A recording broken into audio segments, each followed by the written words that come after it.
میں جب کمرے میں گیا تو میری بہن کپڑے بدل رہی تھی۔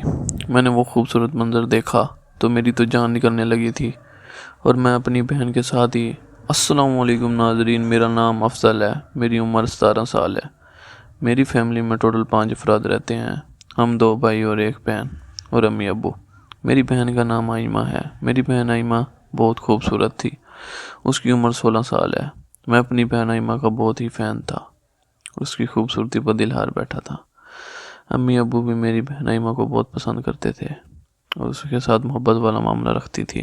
ہم 2 بھائی تھے۔ میرا بڑا بھائی باہر کے ملک چلا گیا تھا اور وہاں پر جاب کرتا تھا۔ میرے ابو کچھ بھی نہیں کرتے تھے اور سارا دن قریب ہوتے تھے۔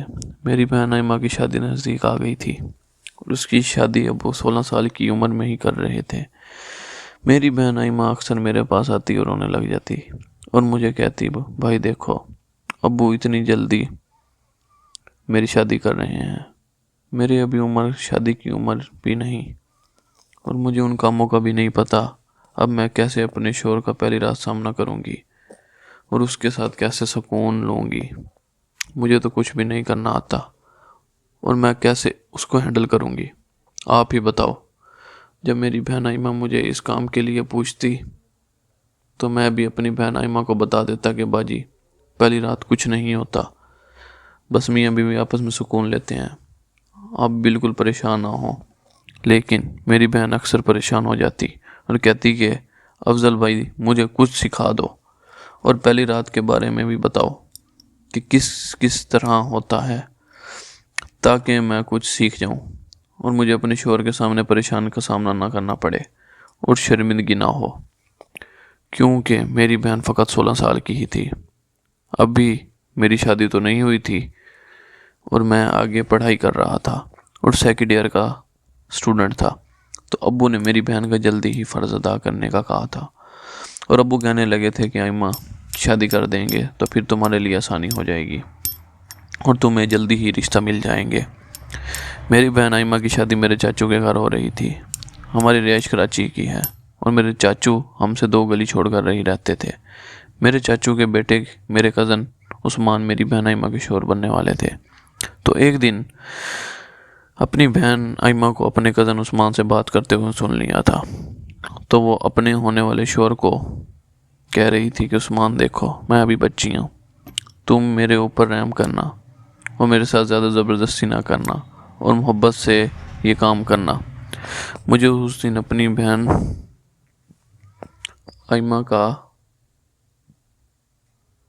ترس آیا تھا اور میں سوچنے لگا تھا کہ کس طرح اپنی بہن آئمہ کا اس کام میں ساتھ دوں اور اسے یہ کام سکھاؤں تاکہ اسے پہلی رات پریشانی نہ ہو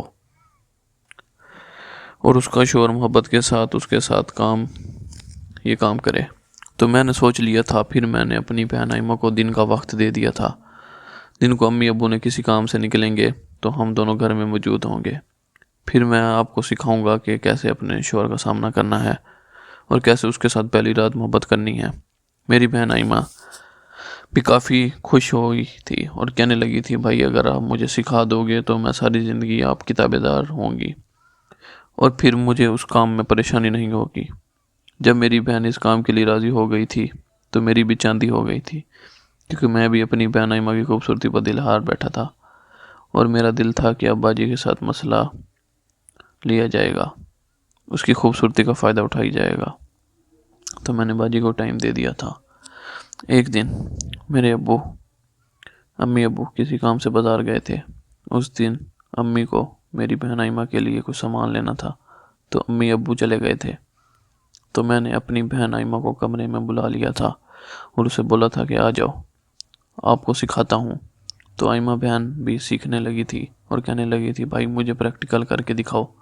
تو میں نے آئمہ بہن کو بولا تھا، پھر پریکٹیکل کرنے کے لیے ہمیں اس چیز کی ضرورت پڑے گی اور وہ کام کرنا ہوگا، اگر تم اس کام کے لیے راضی ہو تو پھر میں تمہیں یہ کام کر کے باجی بھی مان گئی تھی اور کہنے لگی تھی، بھائی باپ جیسے ہی کہو گے میں ویسا ہی مان جاؤں گی، بس آپ مجھے سکھا دو تاکہ میں اپنے شوہر کا اچھے سے سامنا کر سکوں اور پہلی رات مجھے پریشانی نہ ہو۔ میں اپنی بہن کے قریب چلا گیا تھا اور آئمہ بہن کو سکھانے لگا تھا اور بولا تھا کہ اس طرح کرنا ہے۔ آہستہ آہستہ آئمہ بہن کے خزانے تک پہنچا گیا تھا، اور وہاں تک پہنچ کر میں نے اسے بولا تھا کہ تمہیں اپنے شوہر کو یہ والا خزانہ بھی دینا پڑے گا، اور تم نے یہ خزانہ سنبھال کر رکھا ہوا ہے، آج تک مجھے اس خزانے کی سیر نہیں کروائی۔ اگر تم مجھے یہ خزانہ دے دو گی تو پھر تمہیں اپنے شوہر کے ساتھ کوئی بھی پریشانی نہیں ہوگی، کیونکہ اگر تمہارا یہ خزانہ نیچے والا لوٹ لوں گا تو پھر تمہارا شوہر تم پر رحم کرے گا اور آسانی سے پھر تمہارے ساتھ کر سکے گا، کیونکہ نہ جانے اگر تم خزانہ مجھے نہ دو تو وہ کیسے تمہارے ساتھ یہ خزانہ لوٹے۔ جب میں نے اپنی بہن آئمہ کو یہ بات بولی تو اس کے سمجھ بھی آ گئی تھی، اور وہ کہنے لگی تھی بھائی پھر آپ پیار سے یہ خزانہ لوٹنا، میں تمہیں یہ خزانہ دینے کے لیے تیار ہوں۔ جب آئمہ باجی نے مجھے سب کچھ دینے کے لیے حامی بھر لی تھی، میری تو جان نکلنے لگی تھی اور میری چاندی ہو گئی تھی، تو میں جلدی سے باجی کے اوپر ٹوٹ پڑا تھا، اس کے ساتھ محبت کرنے لگا تھا۔ پھر میں نے بڑے سکون کے ساتھ اور محبت کے ساتھ آئمہ باجی کا نیچے والا خزانہ لوٹا تھا، اس کے ساتھ سب کچھ کر لیا تھا۔ اب باجی تو میری عادی ہو گئی تھی اور کہنے لگی تھی افضل آپ نے تو مجھے بہت سکون پہنچایا ہے، اب میں تو اپنے شوہر کو بھول جاؤں گی اور میرا دل کرے گا کہ آپ ہی میرا خزانہ لوٹا کرو۔ تو میں نے اپنی بہن آئمہ کو بولا تھا آئمہ باجی آپ کو جب بھی مجھے خزانہ دینا ہو تو گھر آ کر دے دینا، کوئی بات نہیں۔ اب میری بہن آئمہ اکثر گھر آ جاتی، وہ مجھے اپنا خزانہ لوٹ لینے دیتی اور مجھے کافی سکون دیتی تھی۔ اب میں تو باجی کے ساتھ کافی مزہ لیتا تھا اور اس کی بھی خواہشات پوری کر دیتا تھا۔ باجی آئمہ اب میری عادی تھی، اپنے شوہر عثمان کو چھوڑ کر جلدی ہی ہمارے گھر آ جاتی اور پھر رات کو میرے کمرے میں آتی تو ہم دونوں آپس میں کھیل کھیلتے۔ ناظرین، اگر آپ کو یہ کہانی پسند آئی ہو تو ہماری ویڈیو کو لائک کر دیں، بہت بہت شکریہ۔